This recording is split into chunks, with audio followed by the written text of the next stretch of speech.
Cette deuxième vidéo vise une deuxième étape qui est la détermination des objectifs pédagogiques et de la finalité. Commençons par la finalité.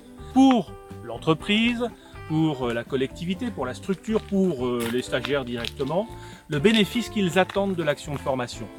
C'est ce en quoi finalement leur vie professionnelle ou même personnelle va changer une fois qu'ils auront suivi cette formation.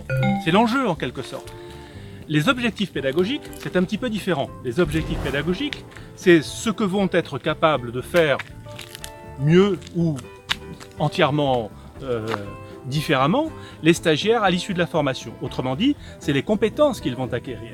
Chaque compétence, pour être plus précis, vous avez intérêt à la définir en termes de savoir-faire, savoir-être et savoir.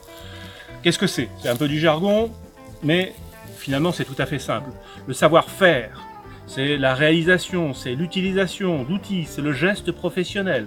Par exemple, je ne sais pas moi, faire de la pâte brisée, si on est dans une formation à la pâtisserie. Mais ça peut être aussi utiliser un logiciel pour faire des tableurs. Bon, savoir-faire. Deuxième élément, c'est le savoir-être. Le savoir-être, c'est ce qui est du domaine beaucoup plus relationnel, comportemental, du domaine des valeurs aussi parfois.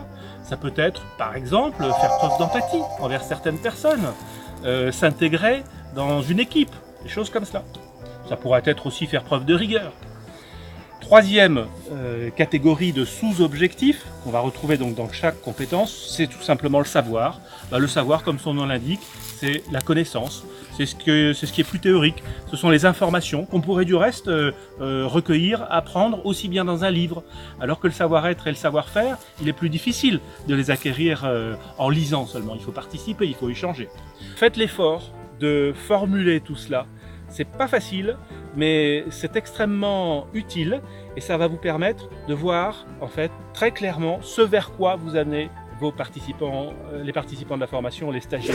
Si vous avez des difficultés pour trouver des verbes qui vous permettent de formuler vos objectifs, eh bien un moyen très simple, c'est d'aller sur internet, taper sur Google le mot taxonomie et vous allez avoir plusieurs propositions de listes de verbes correspondant donc à des savoir-faire, des savoir-être et des savoirs qui faciliteront votre travail de rédaction et de formulation. J'en ai fini pour cette deuxième étape. À très bientôt pour la troisième étape qui concernera la conception d'un scénario pédagogique. À bientôt.